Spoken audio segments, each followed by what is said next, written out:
first edition of the Nahar Jeeto Bookathon presented in association with the Raisoni Foundation. In this session, we are going to explore the book Nobel Puraskrit Bharatiya. Alfred Nobel was a world-renowned inventor. His life was inspiring and exemplary. When he wasn't traveling for business, he was engaged in discovering new inventions in his laboratory. Alfred played a pioneering role in the development of explosive technology and made significant contributions to the creation of synthetic rubber, leather, and artificial silk.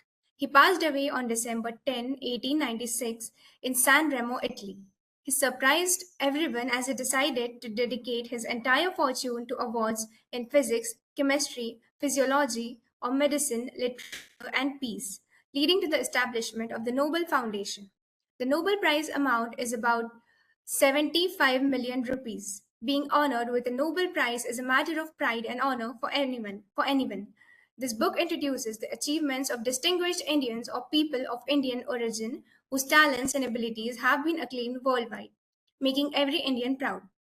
Our speaker for today, Arun Anand, is a journalist based in New Delhi. He has worked at editorial positions in leading dailies and broadcast, including the Statement Dainik Jagran, Midday IANS, and TV Today.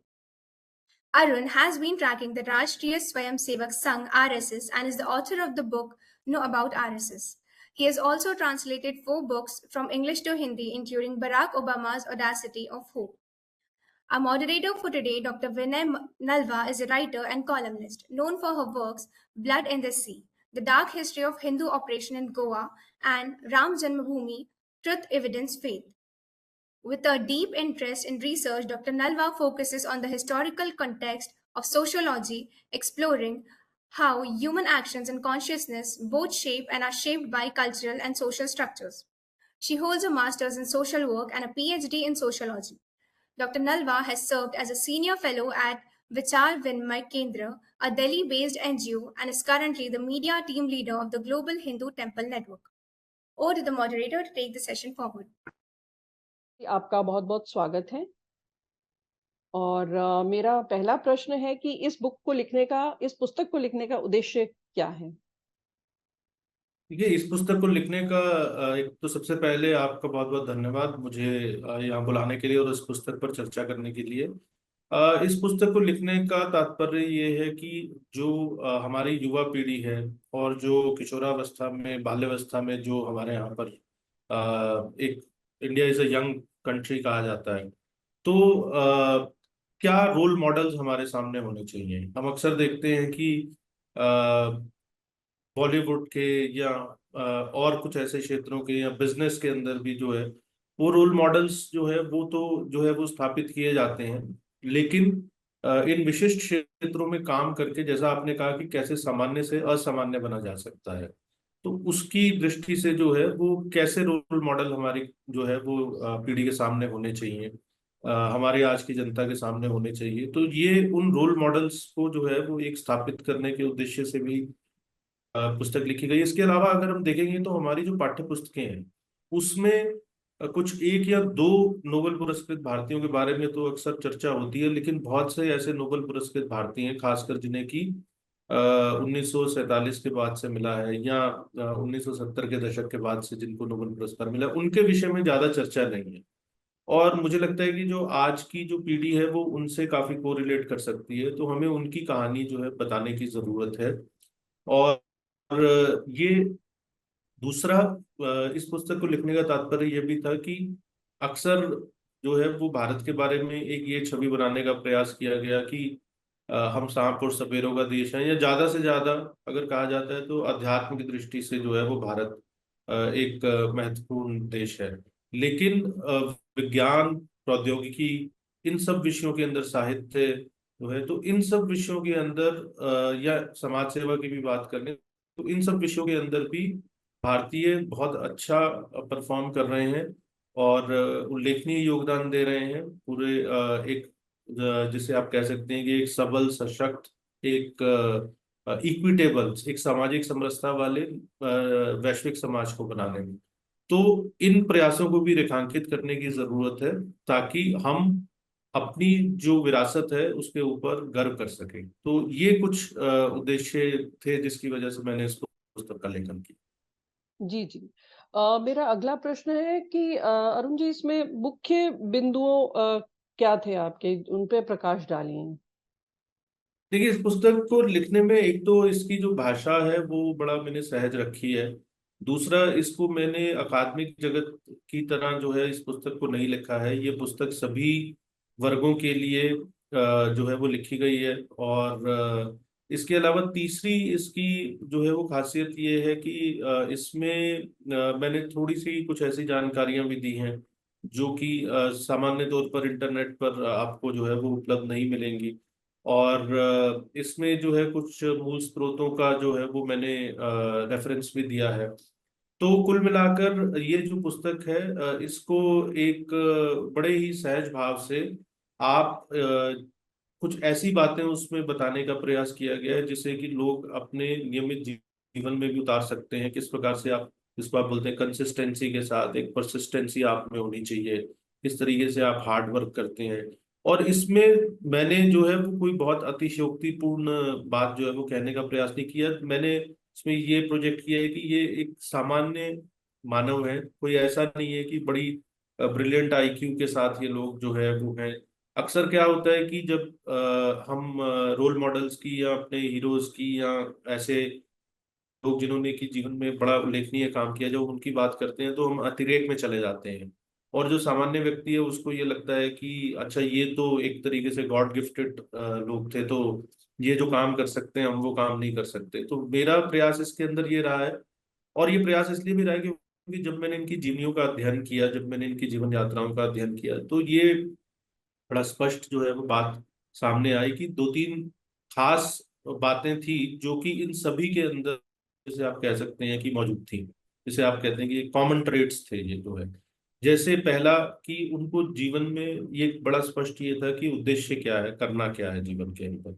दूसरा, उनके मन बड़े खुले विचारों का था कि अगर मान लीजिए वो एक पर्टिकुलर स्ट्रीम पे काम कर रहे हैं और उसके बाद उन्हें लगता है कि नहीं, इस स्ट्रीम पे काम नहीं करना चाहिए लेकिन दूसरी स्ट्रीम पे काम करना चाहिए, दूसरी बात है। तीसरा, वो सिर्फ अपने व्यक्तिगत उपलब्धियों के बारे में नहीं सोच रहे थे, वो पूरे विश्व की भलाई के बारे में सोच रहे थे। तो एक बड़ा ऑब्जेक्टिव लेकर वो चल रहे थे।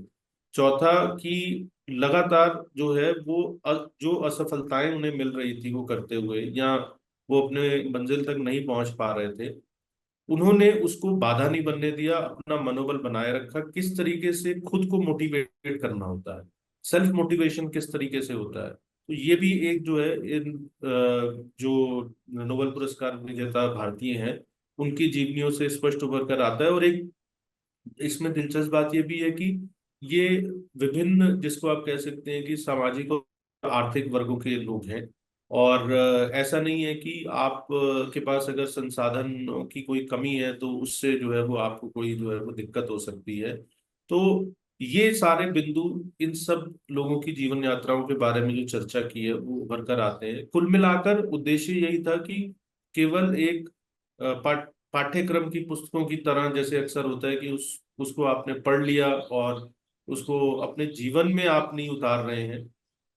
क्योंकि जीवन में उतारने जैसी कुछ बातें नहीं होती, सिर्फ तथ्यात्मक बातें देकर छोड़ दिया जाता है। तो मैंने कुछ ऐसे तथ्यों को सामने लाने का प्रयास किया है जो कि आज की पीढ़ी के लिए, या जब भी आगे जो भी आने वाली पीढ़ियां भी है, जब वो इस पुस्तक को पढ़ें तो वो खुद को एक मोटिवेटेड महसूस कर सकें। और जो है, मुझे उम्मीद है कि इसको पढ़ने के बाद जो है वो बहुत सारे और नोबेल पुरस्कृत जो है भारतीय निकलेंगे इस पुस्तक से प्रेरणा लेकर। तो कुल मिलाकर एक प्रेरणा की दृष्टि से, तथ्यात्मक जानकारी देने की दृष्टि से जो है वो ये पुस्तक लिखी है। और तो ये कुल मिलाकर जो है कुछ विशिष्ट बातें हैं इस पुस्तक की। आपकी जो लास्ट स्टेटमेंट है उसी से रिलेटेड ये क्वेश्चन है मेरा, कि नोबेल पुरस्कार इतने कम भारतीयों को क्यों मिला है? देखिए, कुछ। नोबेल पुरस्कार इतने कम भारतीयों को इसलिए मिला है क्योंकि पहली बात यह है कि जो नोबेल पुरस्कार की पूरी प्रक्रिया है, वो पूरी की पूरी प्रक्रिया, मुझे मैं इसको बहुत नेगेटिव सेंस में नहीं कह रहा हूँ, लेकिन वो थोड़ी पश्चिमोन्मुखी है, यानी कि थोड़ी वेस्टर्न ओरिएंटेड है। हमारे यहाँ पर जो काम होते रहे हैं, जैसे अभी भी मैं आपसे ये कहूंगा कि जैसे परंपरागत अगर हम अपनी विज्ञान को देखें, हम जो है परंपरागत जो है वो अपने यहाँ पे मान लीजिए आयुर्वेद को देख लें, हम अपने यहाँ पे परंपरागत जो इंजीनियरिंग की जो टेक्निक्स रही हैं, जो प्राचीन भारतीय समय से चली आ रही हैं, और ऐसे बहुत सारे लोग हैं जो इन परंपरागत विद्याओं की प्रैक्टिस करते हैं, लेकिन उन परंपरागत विद्याओं का रिकॉग्निशन जो है वो वेस्ट में नहीं है, वो उन्हें उनको रिकॉग्नाइज नहीं करते हैं। ऑफ लेट थोड़ा सा रिकॉग्निशन होना शुरू हुआ है। और जैसे कुछ साल पहले, एक मैं दिलचस्प आपसे किस्सा शेयर करता हूँ, कुछ साल पहले जापान के एक साइंटिस्ट हैं, तो उनको एक जो है नोबेल पुरस्कार मिला था, और उन्होंने खोज ये की थी कि अगर आप उपवास रखते हैं तो वो उपवास रखने के का आपको फायदा ये होता है कि जो आपके सेल्स हैं वो रीजनरेट होते हैं, जो आपके खराब सेल्स होते हैं उनको, जो आपके अच्छे सेल्स होते हैं, जो आपके अच्छे सेल्स हैं वो आपके खराब सेल्स को, कोशिकाओं को जो है वो एक तरीके से खा लेते हैं, और इस प्रकार से आपकी बॉडी में एक रीजनरेशन होता है। तो हमारे यहाँ जैसे एक आची के उपवास की परंपरा रही है, और भी समय समय पे जो है, तो साल महीने में कम से कम 2 बार तो उपवास रखने का हमारे परंपरागत भारतीय परंपरा में जो है वो एक कहा ही गया है। जी। तो लेकिन अब जब वो जापानीज साइंटिस्ट ने वहां की टर्मिनोलॉजी के हिसाब से जो है वो बात कर ली, तो उसको जो है वो नोबेल पुरस्कार मिल गया जो है। तो मैं उसमें उनको क्रिटिसाइज नहीं करूँ, उन्होंने बहुत अच्छा काम किया, लेकिन वो एक भारतीय परंपरा को इन्होंने स्थापित किया।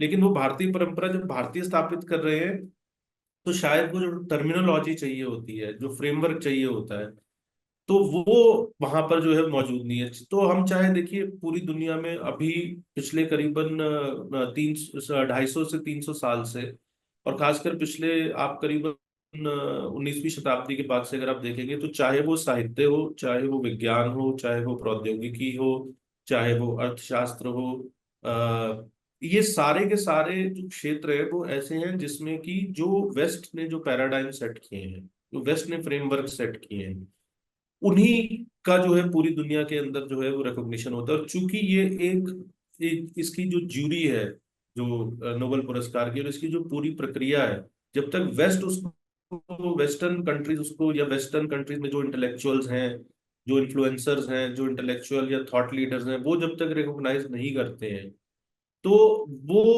जो है तब तक नहीं हो पाता। और इसका एक और भी कारण ये है कि भारत के अंदर जो बहुत सारा काम होता है वो भारतीय भाषाओं में होता है, और वो पश्चिम की भाषाओं में उपलब्ध नहीं होता है। जैसे रविंद्रनाथ टैगोर का अगर आप उदाहरण लें, तो रविंद्रनाथ टैगोर जी को जो नोबेल पुरस्कार मिला, जब उन्होंने उनकी जो मूल रचना थी, जब उसका अंग्रेजी में ट्रांसलेशन हुआ, और वो लंदन में किसी ने उसको जो है ट्रांसलेशन को जो है प्रकाशित करवाया, तो उसके बाद जो है, जबकि वो रचना तो पहले से लिखी जा चुकी थी, लेकिन उसके बाद उनको जो है इस चीज का जो है रिकॉग्निशन मिला जो है। इसके अलावा जैसे कई ऐसे, जैसे जगदीश चंद्र बसु हैं, उन्होंने बहुत फिनोमिनल काम किया, वो नोबेल पुरस्कार नहीं मिला जो है।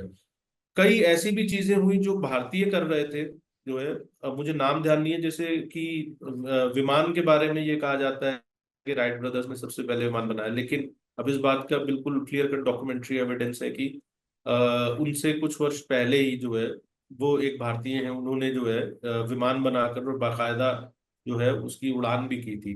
लेकिन ये एक पूरा जिसको आप कह सकते हैं कि ये कोलोनाइजेशन से भी जो है ये पूरी की पूरी जो है वो चीज जो है प्रभावित थी। और एक और चीज ये रही है उसमें जो है कि आजादी के बाद से एक जो है वो दुर्भाग्यवश एक चीज ये रही कि जो मार्क्सवादी और जो उपनिवेशवादी जो चिंतक थे, उनका बोलबाला भारत के अंदर रहा, तो उन्होंने भारत की जो परंपरागत जो ज्ञान विज्ञान या जो उन विषयों पर काम करने वाले लोग हैं, उनको जो है वो नेगेट किया, उनको जो है रिकॉग्निशन नहीं दिया। और उसकी वजह से भी जो है वो क्योंकि वो भारत की उस सनातन परंपरा को स्वीकार नहीं करते हैं, उनका तो ये मानना है कि India is a nation in the making. क्या वो एक अलग बहस है, एक लार्जर इशू है, पर उन्होंने जो भारतीय चिंतन परंपरा है जो है उसको रिकॉग्नाइज नहीं किया। और ये भारतीय चिंतन परंपरा आज भी बहुत ज्यादा रिकॉग्नाइज नहीं है। जब ये योगा होकर बाहर चला जाता है और फिर आता है, तो हमारे यहाँ पर भी उसका रिकॉग्निशन होता है। लेकिन इसी तरीके से जो है जब नीम या हल्दी जो है, जब बाहर उसके ऊपर पेटेंट हो जाते हैं और जब बाहर उसको लोग यूज करते हैं, तो तब वो यहाँ आता है। हमारे यहाँ पे जैसे देसी घी जो वेस्ट ने जब यहाँ पर जो एडिबल ऑयल्स भेजे और जो वेस्ट का डाइट पैटर्न था, आज पूरी दुनिया कह रही है कि नहीं, A2 काऊ का देसी घी खाना चाहिए। आज पूरी दुनिया कह रही है कि अरे ऑर्गेनिक फार्मिंग करनी चाहिए। हमारे यहाँ जब लोग गोबर से खेती करते थे तो 1950 के दशक और उससे पहले जो उनको कहा जाता था कि आप लोग तो बड़े पिछड़े और बेवकूफ लोग हैं, आप किस तरीके से करते हैं, आपको तो पेस्टिसाइड्स का इस्तेमाल करना चाहिए। तो ये जो एक पूरी चिंतन परंपरा है, ये पूरी पश्चिमोन्मुखी या मार्क्सवादी चिंतन परंपरा भारत के अंदर जो है वो रही है। तो उससे जो भारत का रियल टैलेंट है, जो बहुत अच्छा काम हुआ है, वो काम भी जो है नहीं हो पाया। इसमें एक चीज मैं और भी जोड़ना चाहूंगा कि एक पूरा जो पूरी दुनिया में विमर्श का जो युद्ध लंबे समय से चल रहा है, तो भारत की जो सनातन परंपरा है, भारत की जो सनातन चिंतन परंपरा है, उसको दबाने का प्रयास भी जो है वो किया गया। और इस वजह से भी जो वेस्ट के जो इंस्टीट्यूशंस हैं, उन्होंने रिकॉग्नाइज जो है वो यहाँ पर नहीं किया। जैसे मैं आपको एक छोटा सा उदाहरण देता हूँ। हमारे यहाँ पर अंग्रेजों के आने से पहले आयुर्वेद जो है वो उसका ही सब जगह पर इस्तेमाल होता था। हमारे यहाँ उन्होंने तो बाद में जो है वो ये स्मॉल पॉक्स वगैरह के जो है वो टीके इंट्रोड्यूस किए। हमारे यहाँ तो पहले उस समय से ही चेचक वगैरह जो है उसका टीकाकरण जो है वो होता था। लेकिन उन्होंने आते ही ये किया कि जो आयुर्वेद है वो जो है उसके कॉलेजेस को डी रिकॉग्नाइज करना शुरू कर दिया, उसके जो गुरुकुलों में जो सिखाया जाता था। और ये कहा गया कि जो वेस्टर्न जो मेडिकल सिस्टम है, जब आप उसको रिकॉग्नाइज करेंगे तभी आप जनरल प्रैक्टिस कर सकते हैं, आप नहीं कर सकते। और 1946 के आसपास जो है एक आयोग बना था जिसमें कि आगे भारत की जो सार्वजनिक स्वास्थ्य सेवाएं कैसी होंगी उसके ऊपर एक अपनी रिपोर्ट दी थी। तो दुख की बात ये उसमें थे तो भारतीय, लेकिन उन्होंने भी जो है वो आयुर्वेद को रिकॉग्नाइज नहीं किया और जो है पश्चिम की जो एलोपैथी की जो परंपरा है, उसको रिकॉग्नाइज किया। आज उस आयुर्वेद का रिकॉग्निशन हो रहा है, लेकिन उस आयुर्वेद की परंपरा में काम करने वाले भारत में बहुत सारे लोग हैं। हम अक्सर ऐसी बातें सुनते हैं कि जिसका कहीं इलाज नहीं हो पाया, कैंसर जैसी बीमारियों का, हर चीज का जो है उसके अंदर इलाज है और एक परमानेंट इलाज है। तो अब वो आयुर्वेद के किसी प्रैक्टिशनर को आज तक जो है वो रिकॉग्निशन इंटरनेशनल लेवल पर नहीं मिला है जो है, जी। ना ही उसको जो है आई वो कोई थिंक नोबेल पुरस्कार मिला। ये कॉन्फ्लिक्ट जो है वो अभी भी चल रहा है, जो पतंजलि के या और अन्य जो आयुर्वेदशाला, उनके जो अपने एक्सपेरिमेंट्स और उनकी जो दवाइयाँ रहती हैं उसको रिकॉग्निशन मिलना या एक एलोपैथी से कॉन्फ्लिक्ट रहना, तो इट इज स्टिल कंटिन्यूइंग, अभी भी ये चीज चल रही है। जी बिल्कुल। तो ये एक जब तक भारत की चिंतन परंपरा जो है उसको अंतर्राष्ट्रीय स्तर पर वो स्थापित नहीं होगी, तब तक नोबेल पुरस्कारों में जो है वो जो भारतीय हैं उनका जो है वो मुझे लगता है कि इतना ज्यादा नोबेल पुरस्कार जो है वो उन्हें जो है वो नहीं मिल पाएंगे। और एक छोटी सी बात और ये है कि एक ये भी है कि आप एक चीज देखेंगे, जैसे मान लीजिए अगर आप अर्थशास्त्र को देखें या कुछ साहित्य को भी देखें, तो हाल ही में जो बाकी के भी जो अंतर्राष्ट्रीय पुरस्कार है, ऐसे लोगों को दिए जा रहे हैं जो कि भारत की चिंतन परंपरा के का एक विरोधी विमर्श जो है वो खड़ा करते हैं। तो ये भी एक लार्जर इंटरनेशनल, एक ग्लोबल जिसको आप कहते हैं कि प्लान भी है, खासकर वेस्ट का, कि भारत की चिंतन परंपरा को स्थापित जो है वो नहीं होने देना है।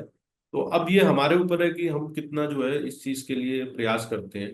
तो पिछले कुछ समय में अच्छे प्रयास हुए हैं जो है, और तो उम्मीद करनी चाहिए कि हम इस चिंतन परंपरा को स्थापित करने के दिशा में। तो ये पुस्तक भी जो मैंने लिखी है, तो उसमें खासकर जैसे सीवी रमन जी के बारे में जो है अगर आप वो देखेंगे तो उनकी जो जीवन शैली है वो पूरी भारतीय चिंतन परंपरा से जो है वो जुड़ी हुई है। रविंद्रनाथ टैगोर थे, उनकी जो जीवन शैली थी वो पूरी भारतीय चिंतन परंपरा से जुड़ी हुई थी। उन्होंने शांति निकेतन की स्थापना की जो गुरुकुल आधारित जिसको आप कहते हैं कि शिक्षा प्रणाली पर था।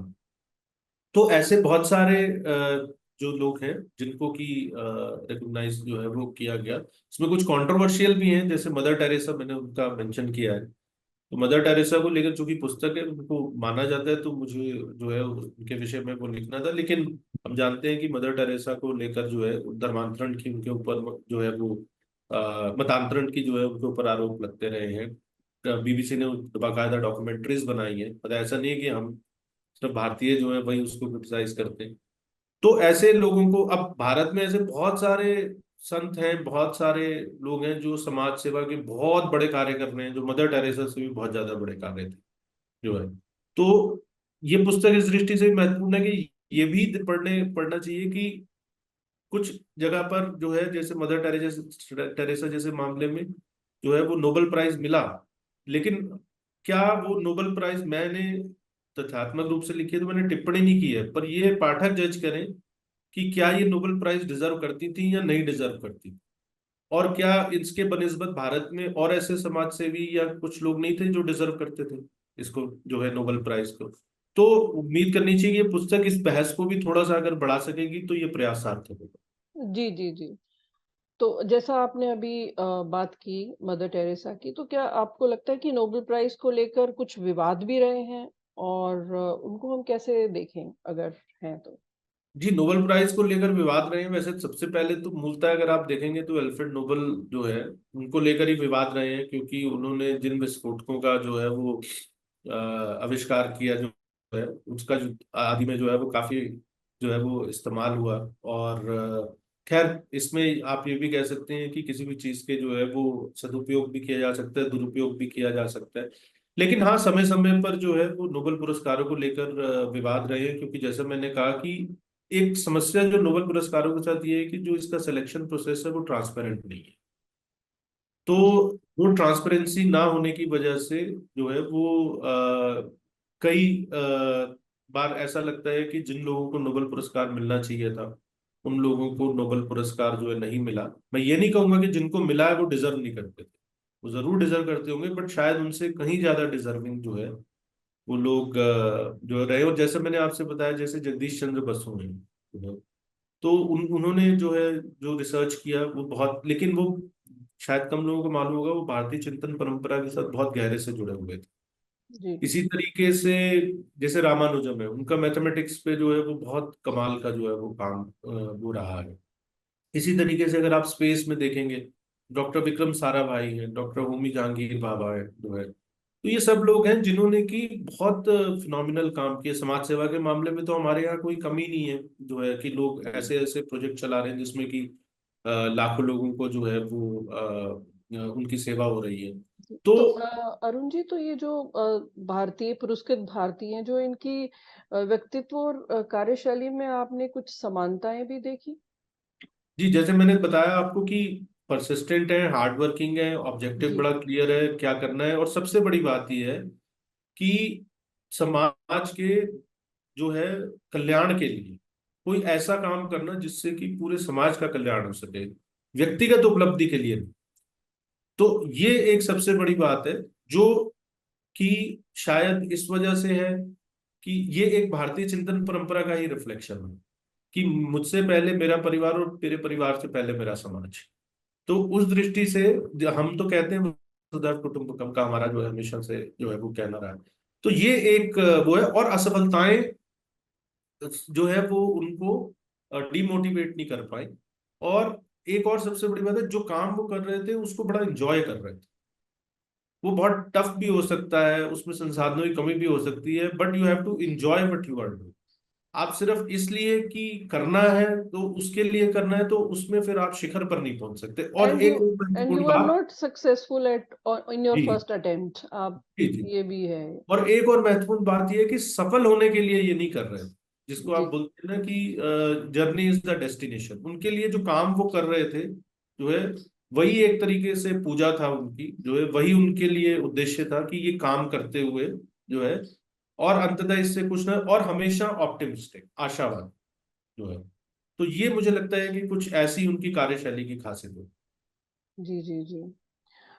तो अरुण जी, आपके कुछ अपकमिंग, कुछ भविष्य में कोई प्रोजेक्ट्स जो हैं, या कोई किताब या पुस्तक आप लिखना जी, चाह मैं रहे हैं भारतीय क्या? चिंतन परंपरा के विभिन्न जो पक्ष हैं उस पर काम कर रहा हूँ। जैसे कि एक पक्ष हिंदू नेशनलिज्म, एक शब्द आजकल बड़ा वो हिंदू राष्ट्रवाद की बात की जाती है या हिंदू जी, जी। जाती है, उस पर मैं काम कर रहा हूँ। इसके अलावा भारत में जो जिसको आप लोकल सेल्फ गवर्नमेंट कहते हैं, हुँ, रूरल हुँ। एरिया यानी कि पंचायतें, तो पंचायतों का जो इतिहास है उस विषय में मैं काम कर रहा हूँ। और इसके अलावा जो है वो भारत का जो ये जैसे पश्चिम में माना जाता है, इसलिए हमारे यहाँ इकोनॉमिक्स में बहुत ही कम जो है वो नोबेल प्राइज जो है वो मिले हैं। तो कि क्या भारत में कोई अर्थशास्त्र की परंपरा रही है, आर्थिक सिद्धांतों की परंपरा रही है, तो भारतीय थॉट क्या है उसके विषय में, जी अर्थशास्त्र के विषय में, उस पर मैं काम कर रहा हूँ। तो ये सब कुछ विषय हैं जिन पर मैं काम कर जी जी जी। तो अरुण जी, कुछ और आप अगर इस पुस्तक को लेके हमारे स्टूडेंट्स को, हमारे विद्यार्थियों को मैं कुछ यही बताना चाहते हैं तो? बस मैं यही कहना चाहता हूँ, मुझे लगता है कि जो खासकर युवा लोग हैं वो इसको पढ़ें, और वैसे तो सभी वर्गों के लिए। और दूसरा ये कि मुझे लगता है कि लोग अपने घरों के अंदर अ, जो है फुटबॉल स्टार्स की, क्रिकेट स्टार्स की जो है, और इस तरीके की तस्वीरें भी जो है वो लगाते हैं, और मंदिरों में हमारे यहाँ भगवान की तस्वीर और मूर्तियां भी रहती हैं। तो कोई एक ऐसा भारतीय जिसके जिसके साथ आपको लगता हो कि आप जुड़ सकें, मुझे लगता है कि उसकी, और जो नोबेल पुरस्कार विजेता है, तो मुझे लगता है कि उसकी भी एक तस्वीर जो है वो अपने घर के ड्राइंग रूम में या बच्चों के कमरे में जो है अगर लगाएंगे, तो मुझे लगता है कि ये बड़ा अच्छा रहेगा उनकी विरासत को याद रखने के लिए भी, उनसे प्रेरणा लेने के लिए भी, और युवा पीढ़ी जो है वो एक सही दिशा में आगे बढ़ सके उस दृष्टि से। जी जी जी। तो अरुण जी, धन्यवाद। आपने बहुत ही प्रेरणात्मक और अच्छे कैसे जीवन का परिचय, जो प्रेरणात्मक, जो नोबेल प्राइज पुरस्कृत विजेता थे, उनकी कहानी, उनकी प्रेरणात्मक कहानी के बारे में हमारे साथ साझा की बातें।